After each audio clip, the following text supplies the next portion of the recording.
You're a particular ahead of the curve, I think, in terms of utilizing AI. So what areas of your business are you using it? And what other areas do you feel like, man, we've talked about this, but where could I use it? And maybe it's just not touching that part of my business quite yet. Yeah, one word that I always want people to describe me as is someone who's curious, right? So we stay curious with how can technology assist our residential electrical and plumbing business. And so we keep trying out new AIs. It's still a developing software, let's call it, right? It's still in development. This isn't always tried and true. But for us, the first and foundational piece is, what is your team using for if they feel stuck, if they need ideas, if they need to build a strategy? Like, what are we using just for daily tasks like that?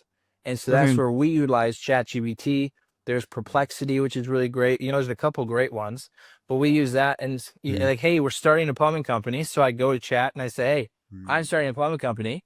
Ask me 10 questions so that you taught me this, right? Ask me 10 questions of what I need so I can give you answers so you can help me build an onboarding plan to have 5 plumbers in 90 days and 10 plumbers in 6 months. Boom. It like builds out a plan. It's 80% there, but you know what? It just did 80% of the work for me. So it's pretty amazing. So then we said, hey, in marketing, responding to reviews is a big deal, and we're grateful we get a lot of reviews. So how can we use AI to assist in that? There's even dispatching. They're still working on this, so we don't trust it quite yet.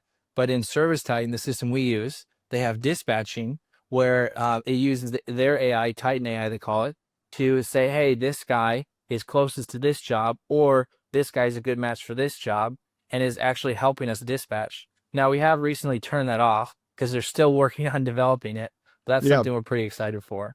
And eventually, it'll come down to, you call us, it says, hey, press 1 to talk to a real person, or press 2 for a convenient AI. And you probably won't be able to tell a difference, as you know. And so that's something that we're looking for in the future too.